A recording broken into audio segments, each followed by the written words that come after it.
Galera, bom dia, boa tarde, boa noite a todos.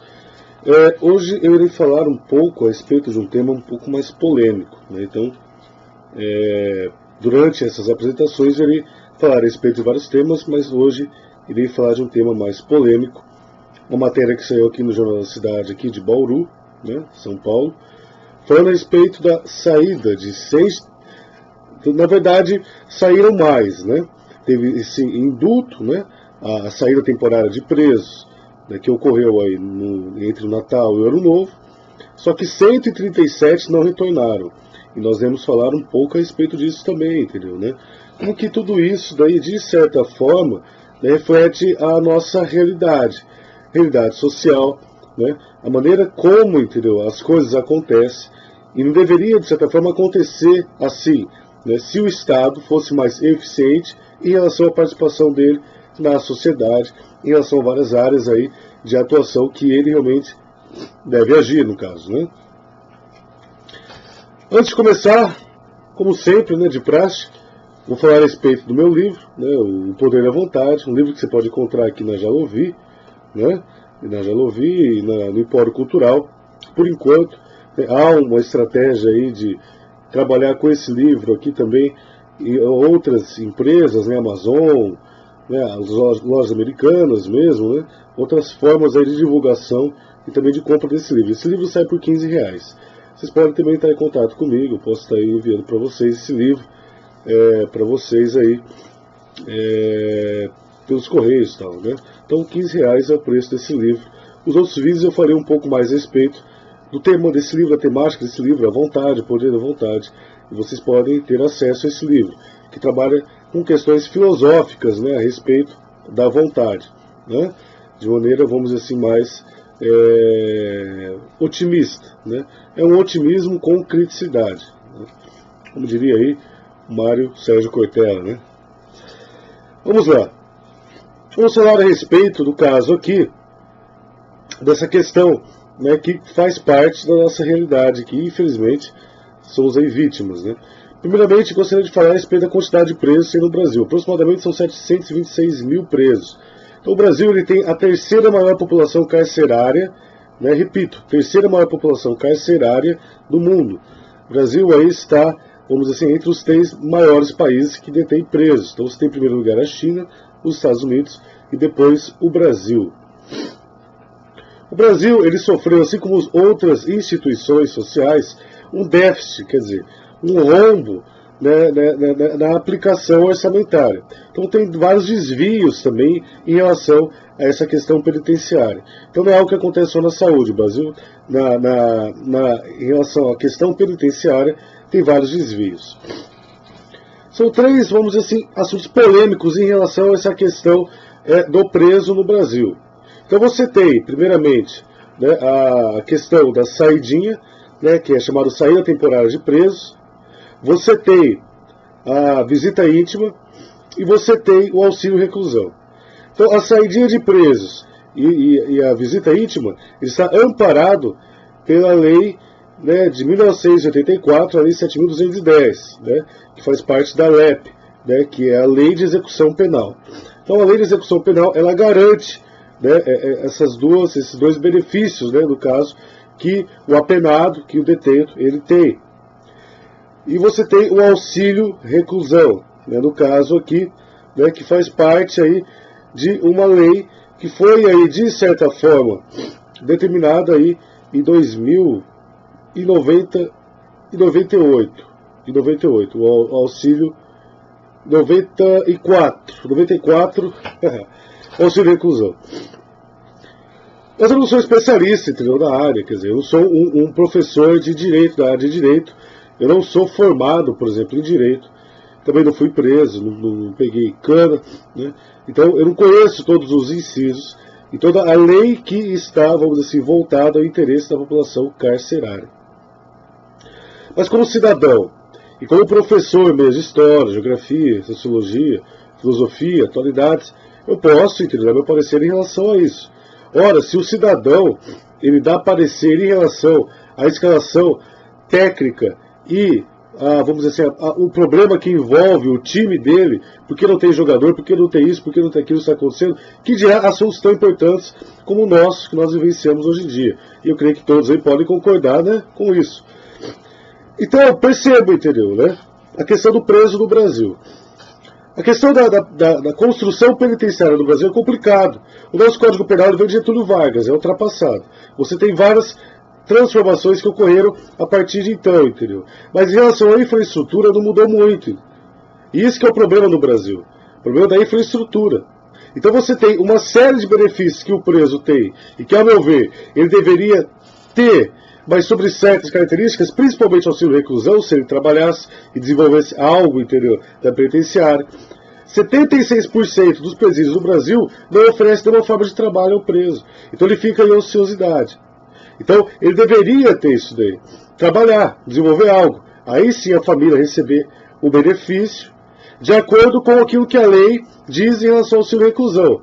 O preso que tem direito ao auxílio reclusão é o preso que foi preso, né, que está preso, mas que no momento em que ele foi preso, ele estava registrado, ele tinha um registro de carteira, ele trabalhava com registro. Então, tem até o limite, por exemplo, o preso que está... A pessoa que, com 40 anos de contribuição, foi preso, a família tem direito a 20 anos de contribuição, né, desse auxílio reclusão, que chega aí, no caso aí, quase 1.400, mais ou menos, aí, reais, né, durante 20 anos, se no caso ele estiver vivo, daí cumprindo a pena dele lá. Também sou favorável, por exemplo, redução de pena, de acordo, por exemplo, com o comportamento, mas também o trabalho, ao meu ver, deveria estar incluso nesse processo de redução de pena. A saída de presos, entendeu, né? O Brasil não é o único. Você tem a Alemanha, você tem a França, você tem Dinamarca, que desenvolve, por exemplo, essa questão de saída de presos em momentos, por exemplo, adequados. Olha, o preso que está em semicondicional ou condicional, de certa forma, ele já sai. Então, ao meu ver, entendeu, essa saída, desse sentido, sim. A visita íntima, olha, é complicado isso daí, né? Você tem até um aumento, né, uma transformação em relação à visita íntima, porque em 2012, isso daí foi... trazido também, ou estendido aos menores infratores. Então os menores infratores também têm direito à visita íntima. A meu ver, entendeu, a visita íntima não deveria existir. Porque a partir do momento que a pessoa comete um crime, né, ele se dispõe a cometer um crime, ele não tem que ter visita íntima. E nem saidinha, entendeu? Né? Ele não tem que ter isso daí, como garantia, como benefício. Por quê? Porque ele cometeu um crime. Agora ele cometeu um crime, ele vai ter direitos semelhantes àquele que as pessoas têm. O texto da Constituição, né, a base constitucional para que isso desenvolva é para defender um processo de ressocialização do preso. Porque geralmente quando o preso, por exemplo, quando ele sai da cadeia, nenhuma empresa quer contratar ele nada. E se ele manter os vínculos dele familiares, assim, é mais fácil para ele poder se ressocializar. Mas eu não concordo, entendeu? Porque se ele cometeu um crime, ele tem que passar por esse processo dele, né? E infelizmente ele cometeu, ninguém colocou uma arma na mão dele, ninguém obrigou ele a fazer algo. Há casos que isso ocorre, sim, mas ele cometeu um crime, na maioria das vezes ele cometeu por espontânea vontade, por espontaneidade. Agora voltando, entendeu, às questões sociais que envolvem essa realidade. Sabemos, entendeu, que a maioria das questões sociais, os problemas sociais, ele é, vamos dizer assim, um fator determinante para diversos tipos de crimes, principalmente o roubo. Um exemplo disso daí, a Bíblia dá. Você vê, por exemplo, em Provérbios, quando Salomão diz assim, entendeu, né? Ó Senhor, não me dê muito para que eu esqueça de ti com o muito e peque, e nem pouco, para que com o pouco ou com o nada que eu tenho, ou nada, eu venha roubar e pecar contra ti. Então, as questões sociais são determinantes para vários tipos de crimes. Principalmente quando, por exemplo, você vê algo geracional. É o pai que trafica, a mãe que trafica, os dois estão presos. É criado pela avó. Ou às vezes, por exemplo, entendeu, vive num orfanato. Numa situação, por exemplo, terrível, de risco. A família, às vezes, abandona, passando por violência, abusos físicos. Então, entendeu, você tem todo um problema relacionado a isso daí. Quem trabalha em orfanato sabe. E sabemos também que o Estado deveria construir mais orfanatos locais, entendeu, de apoio a essas crianças. Teria que ter uma responsabilidade também só do Estado. Aí sim, esse orfanato não deveria ser uma espécie de workhouse, como acontecia, por exemplo, na Inglaterra, onde se utilizava, por exemplo, crianças órfãs para trabalho. E era um trabalho praticamente forçado, um trabalho escravo. Não concordo com isso daí. Mas uma pessoa, por exemplo, que está presa, né, que está, vamos dizer assim, julgado, né, está preso, está confinado. Ele fica ocioso, o trabalho dignifica. O trabalho, ele muda, entendeu, vidas e realidades. Todos nós precisamos trabalhar. Né? O dinheiro ali, de certa forma, ele vem para compensar, né, um trabalho que você realiza. Ele vem para justificar aquilo que você realiza, vem para trazer sobrevivência. Mas o trabalho, por si só, ele faz parte do ser humano. Entendeu? O ser humano ele precisa trabalhar. O problema é quando o ser humano está alheio, né, dos meios de produção. O Karl Marx vai falar isso daí. Né? O problema está quando o ser humano não tem acesso aos meios de produção. Né? Tudo aquilo que ele faz tem um preço e ele ganha um valor muito inferior à ação que ele desempenha, à ocupação que ele desempenha. Mas no caso, por exemplo, de um preso, é interessante que ele tenha algo para fazer. Até para ele receber, por exemplo, esse valor, aliás, não recebe a família dele, até a questão de redução de pena, trabalho, estudo. Existe, né, vamos dizer assim, uma dinâmica dentro das penitenciárias. Outra coisa saber em relação à penitenciária, todo mundo sabe isso daí, é as más condições do preso. Prisão não é para simplesmente punir. As pessoas têm uma mentalidade, isso está crescendo muito hoje em dia no Brasil, de que prisão é um inferno na terra. Ele cometeu um crime, ele vai para o inferno. Né? Inferno é prisão.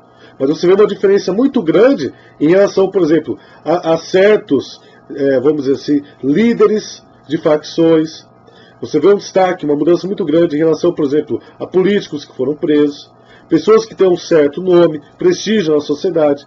E quando passa por um processo de reclusão, tem um tratamento diferenciado.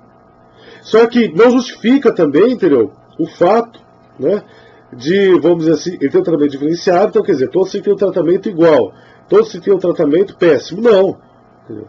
Não é assim. Tem que ter um tratamento adequado. Você vê as prisões, por exemplo, norte-americanas, o preso tem um tratamento adequado. Não tem 30 presos na cela, revisando que vai dormir de pé e que não vai dormir. Não existe isso daí, entendeu? Você tem um número reduzido de presos por cela, né, por ambiente. A prisão, ela é construída. Aí, entendeu, eu acharia interessante também ter uma questão de iniciativa privada, entendeu? Um trabalho de iniciativa privada, do Estado. Porque é dispendioso para o Estado manter também isso daí. É muito dispendioso. Então é oneroso ao Estado manter isso daí, eu concordo.